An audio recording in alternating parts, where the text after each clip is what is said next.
Of all the emotions in the human heart, there is one we have been taught to fear: anger. The hot surge, the clenched jaw, the stunning clarity of a boundary being crossed.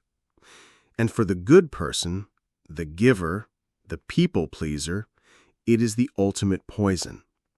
The one feeling you believe you must never show.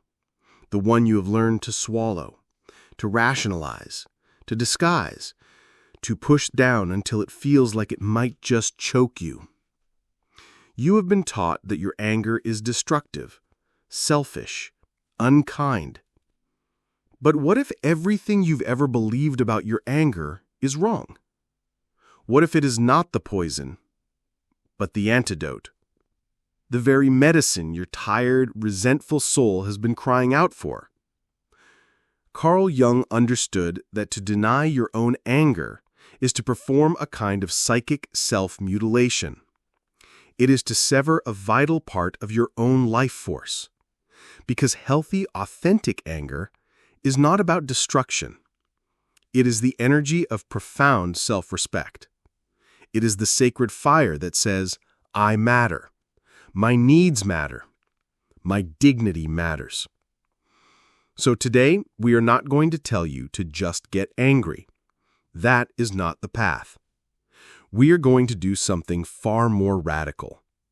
We are going to explore why giving yourself permission to simply feel this sacred energy, without judgment and without action, is not just an option for your healing. It is an absolute necessity. It is the journey of reclaiming your power. And it begins with the simple, terrifying, and revolutionary act of giving yourself permission. Before we can give ourselves permission to feel our anger, we must first understand why we took that permission away in the first place. For most of us, and especially for the people pleaser, this is not a conscious decision.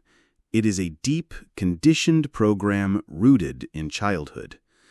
We are taught, through 1,000 subtle and not-so-subtle cues, that anger is bad. It is the emotion of the villain, the bully, the out-of-control tyrant. Nice girls don't get angry. Good people are patient. Spiritual people are serene. We learn to split the world and ourselves into a false dichotomy. There is love and kindness on one side and anger on the other, and you must choose a side. To be a good person, you must disown your anger. This creates a profound internal conflict. Because anger, as we've learned, is a natural, biological, and necessary human emotion. It is the energetic response to injustice and boundary violation. To try not to feel anger is like trying not to feel hunger when you are starving. You can ignore it, but you cannot eliminate it. This act of suppression is the source of so much of our suffering. It is the root of the resentment that poisons our relationships, the anxiety that plagues our nervous system, and the depression that extinguishes our life force. We have become terrified of a fundamental part of our own humanity. Let's look at this fear more closely. What are we really afraid of when we are afraid of our own anger? Often we are afraid of its perceived power to destroy. We have a stored memory, either our own or a cultural one, of anger expressed as destructive rage. Perhaps we grew up in a home with a parent who had explosive, unpredictable tempers. We saw firsthand how anger could be used as a weapon to hurt, to intimidate, to control. As a child, we made a vow. I will never be like that. I will never be that person. And in that vow, we threw the baby out with the bathwater. We confused the healthy protective energy of anger with the distorted, toxic expression of rage. Let's be very clear about this distinction. Healthy anger says, no, this is not okay with me. My boundary has been crossed. It is clean. It is clear. It is focused on the action, not the person. Its goal is to restore integrity and safety. It is the energy of self-respect. Toxic rage, on the other hand, is the explosion of a backlog of suppressed anger. It is often disproportionate to the current trigger. It is chaotic, blaming, and shaming. Its goal is not to set a boundary, but to punish and destroy. Your fear is not of healthy anger. Your fear is of toxic rage. But because you were never taught the difference, you have repressed the entire spectrum of this vital emotion. You have locked away your guardian because you mistook it for a monster. Let's consider Chloe again. She grew up with a father who was a quiet, passive man, until he wasn't. About once a month, over some small issue, he would erupt into a frightening, yelling rage. The whole house would walk on eggshells for days. Chloe, as a child, learned anger is scary, anger is dangerous, anger destroys the peace. She made a deep, unconscious vow to never be like her father. She became the ultimate peacekeeper, the good girl. Decades later, she is a 42-year-old woman who literally does not know how to feel her own anger. When her boss belittles her in a meeting, she doesn't feel a clean flash of anger. She feels a wave of shame and a confusing urge to cry. When her partner forgets their anniversary, she doesn't feel anger. She feels a deep, cold sadness and withdraws.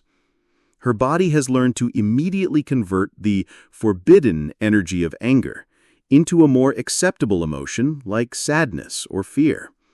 She is completely disconnected from her own power, her own ability to say no, and she is filled with a chronic low-grade resentment that she cannot explain because she has no conscious access to the original anger that fuels it. The first step in healing is not to express your anger. That can feel far too dangerous and overwhelming at first. The first step is simply to give yourself permission to feel it privately, within the safe container of your own body and your own awareness. It is an act of radical validation. It is the beginning of making friends with the part of you that you have treated as an enemy for your entire life. Here is the practice. It is a somatic mindfulness practice.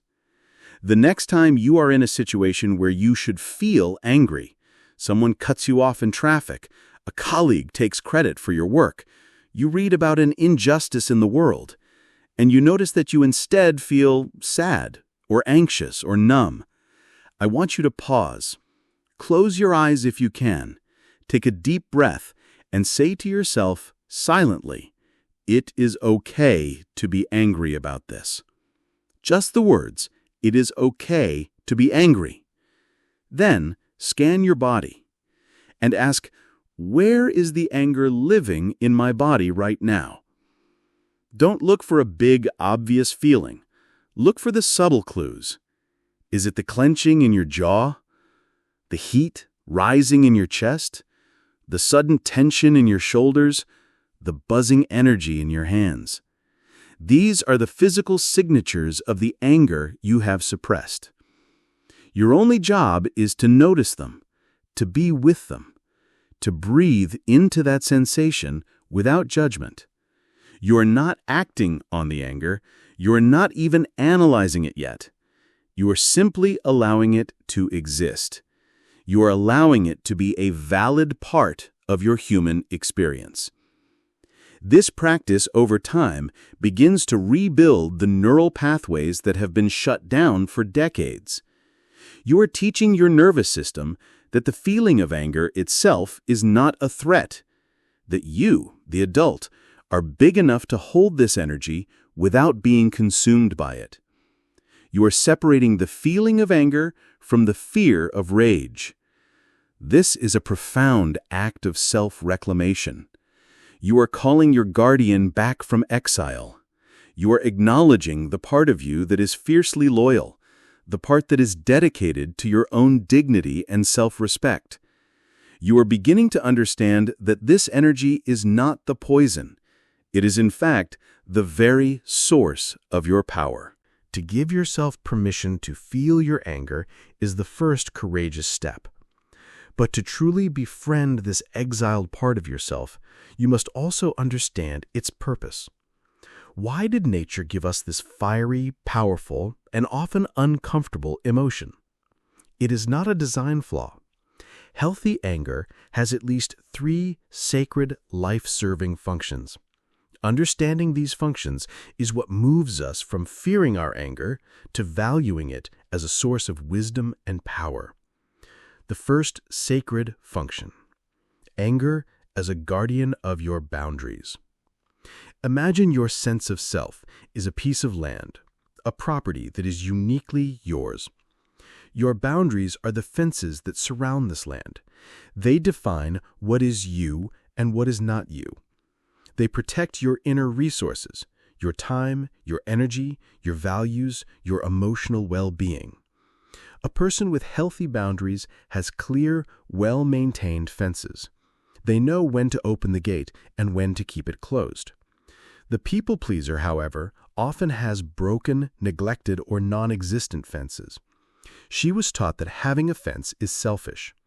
Her land is treated like a public park, open for anyone to enter, take what they want, and leave their trash behind. This is why she feels so drained and resentful. Her resources are constantly being depleted. In this metaphor, healthy anger is your security system. It is the loyal guardian of your property. When someone tries to trespass, to disrespect your time, to devalue your opinion, to violate your values, the anger alarm goes off. It sends a surge of energy through your system, giving you the power and clarity to say, "Stop, you are on my land. This is not okay." It is the energy that empowers you to mend your fences. Let's think about Chloe at work. A colleague consistently offloads his work onto her right before the deadline. The first time it happens, she feels a small prickle of annoyance, but says yes. The fence has a small hole. The second time, she feels a stronger wave of frustration, but says yes again. The hole gets bigger. By the 5th time, she is filled with a deep, simmering resentment. The fence is now completely broken down in that area. Her suppressed anger has failed in its job as a guardian. To heal, she must learn to listen to that first prickle of annoyance. That is the alarm bell. It is her anger, in its quietest form, whispering, "A boundary is being tested. It is time to reinforce the fence." It is giving her the energy to say, "I understand you're in a tough spot, but I cannot take that on right now, as I need to focus on my own deadlines."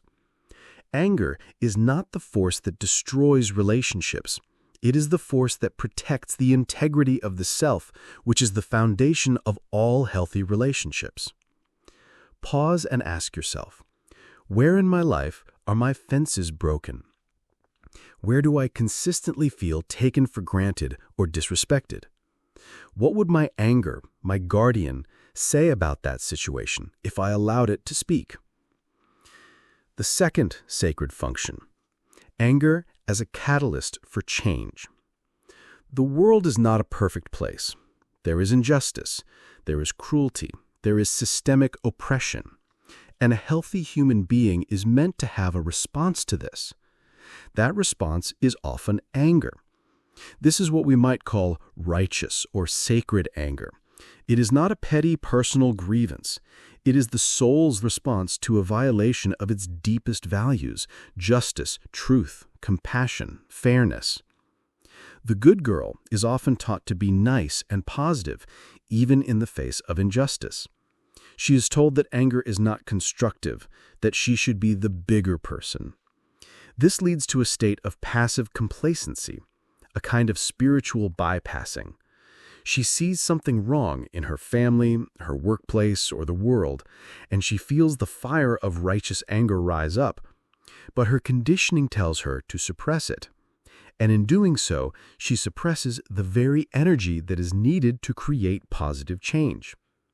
Think of every great social justice movement in history: the civil rights movement, the suffragette movement, the fight for environmental protection. They were not fueled by passive acceptance. They were fueled by a deep, righteous anger. An anger that said, "This is not right. This must change, and I will be a part of that change." This kind of anger is a clarifying force. It cuts through denial and apathy. It is a tremendous source of energy and motivation. It is the fire that fuels courage. On a personal level, your righteous anger is the catalyst for changing the dysfunctional dynamics in your own life. It is the anger that finally gives you the energy to leave a toxic relationship. It is the anger that empowers you to speak up against a pattern of disrespect in your family. It is the anger that motivates you to quit the job that is crushing your soul. Without access to this sacred fire, you remain stuck. You may know intellectually that a situation is wrong, but you will not have the energetic fuel to do anything about it. You will remain in a state of learned helplessness. Your anger is the engine of your own liberation. Ask yourself, what injustice in my life, big or small, am I pretending is okay? What change is my righteous anger calling me to make? The third sacred function, anger as a connection to your life force. In many ancient traditions, fire is a symbol of the divine, of spirit, of life itself. Anger is the emotional equivalent of this fire. It is pure, raw life force energy. It is the opposite of depression, which is a state of numbness and depletion. To feel your anger is to feel alive.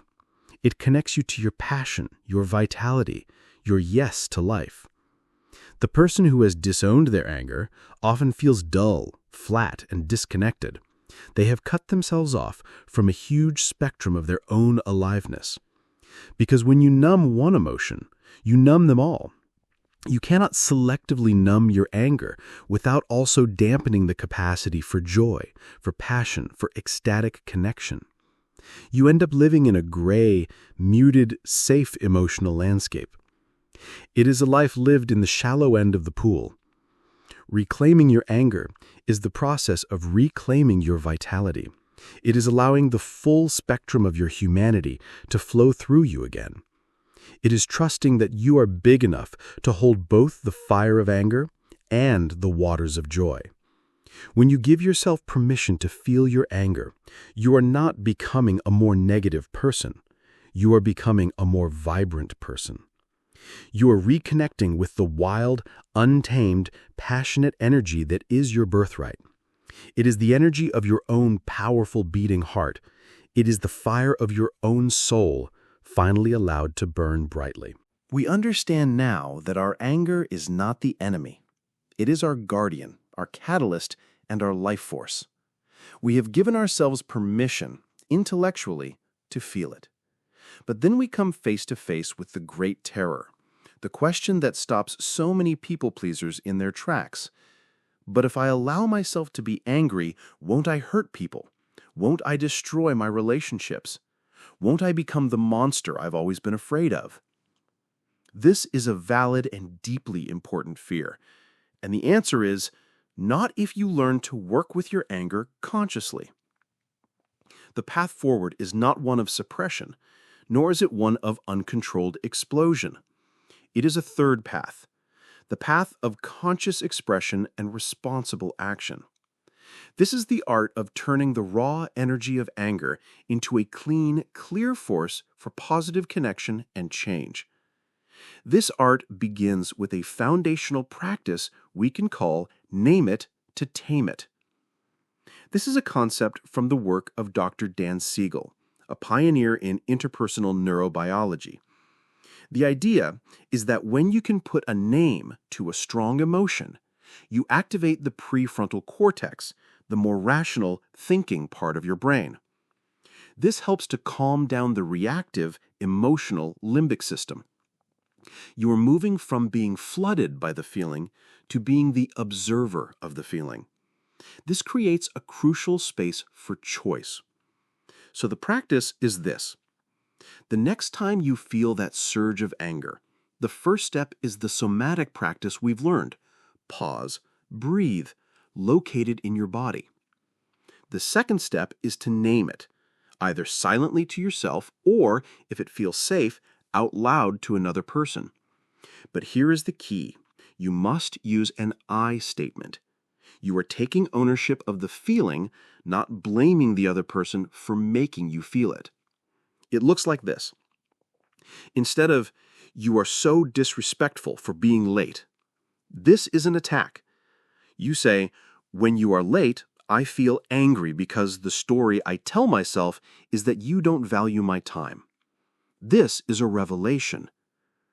Instead of, "You never help around the house," this is a generalization and an attack. You say, "I feel angry and resentful when I see the mess because I feel like the sole responsibility for our home falls on me." This is a vulnerable truth. Do you see the difference? The first version invites a defensive reaction.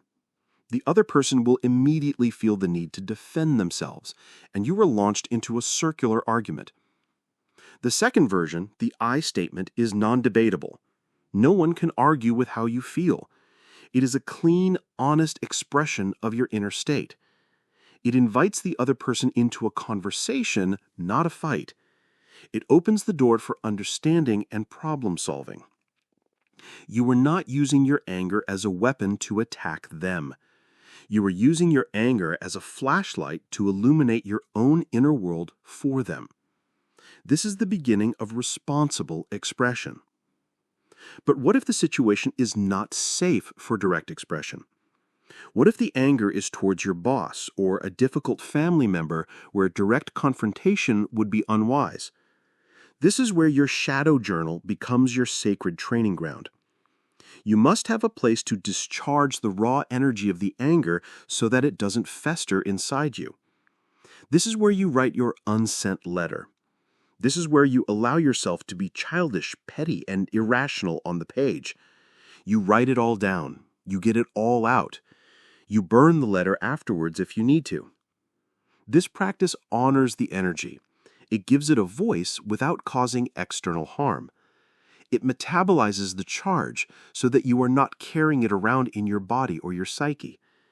Then, once the intense emotional charge has been discharged, you can look at the situation with a clearer mind. You can then ask the empowered question, what is the strategic action I need to take here? Maybe the action is to document your colleague's behavior and speak to HR. Maybe it is to start looking for a new job. Maybe it is to practice setting small, firm boundaries in your next interaction. You are separating the feeling of anger from the action of anger. First, you feel it and discharge it safely.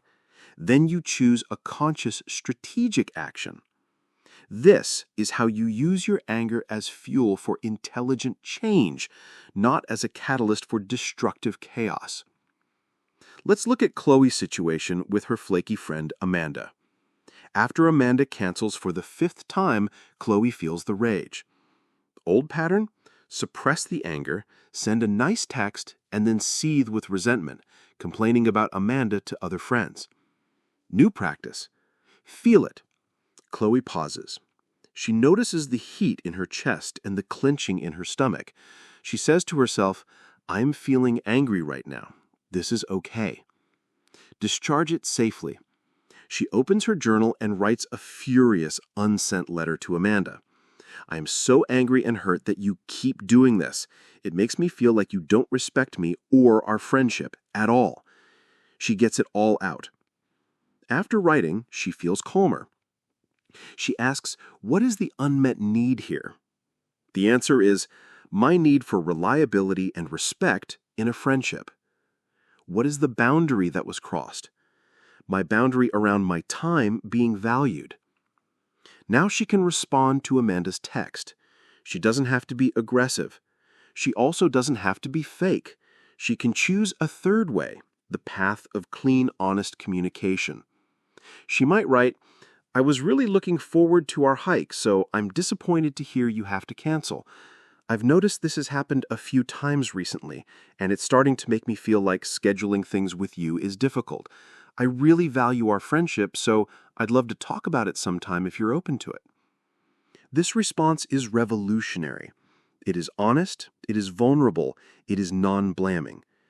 It honors her own feeling of disappointment and states the impact of the behavior while also affirming the relationship. It opens the door for a real conversation rather than slamming it shut with resentment. This is what it looks like to wield the power of your anger with wisdom and skill. It is not about becoming an angrier person.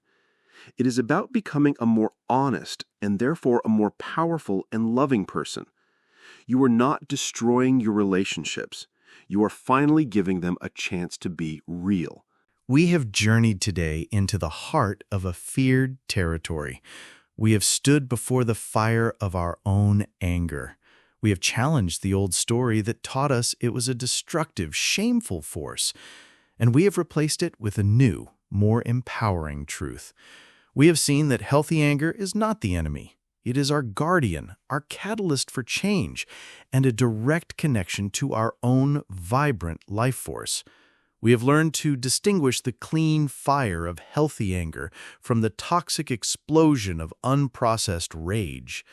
And we have begun to build a toolkit for a new relationship with this powerful energy, a relationship built not on suppression or explosion, but on conscious engagement. We learn to feel it in our bodies, to name it with I statements as a way to tame it, to discharge its raw energy safely in a journal, and to use the clarity it provides to choose a conscious, strategic, and responsible action. This is the path of emotional maturity. It is the work of reclaiming your power. The good girl archetype taught you that your power lies in your ability to please, to accommodate, to disappear. This is a lie. Your true power lies in your ability to feel the full spectrum of your humanity, including the fierce protective fire of your anger, and to wield that energy with wisdom, consciousness, and skill. It is not about becoming an angrier person. It is about becoming a more whole person, a person who is no longer at war with themselves, a person who can be both deeply compassionate and fiercely boundaried. This is the integration that Jung spoke of, the union of opposites. As you begin to practice this, you will change. You will find a new solidity within yourself, a new clarity, a new sense of self-respect. But this inner change will inevitably create ripples in your outer world, especially in the roles where the good person persona is most deeply entrenched. And for many women, there is no role where the pressure to be selfless, patient, and ever-giving is more intense than in the role of a mother or a caretaker. This is a sacred and demanding role, but our culture has romanticized it to the point of toxicity. It has created a myth of the mother who never feels tired, never feels resentful, and certainly never feels angry at the very people she loves and cares for. This creates a profound shadow, a secret world of unacceptable feelings that mothers and caretakers are often too ashamed to even admit to themselves, let alone speak aloud. The frustration, the resentment, the feeling of being touched out, the longing for freedom. These are the shadow side of caretaking that no one talks about. And it is into this tender, complex, and vital territory that our journey must go next. We must bring compassion and understanding to the parts of ourselves we have judged most harshly. And for many, that is the shadow of the mother.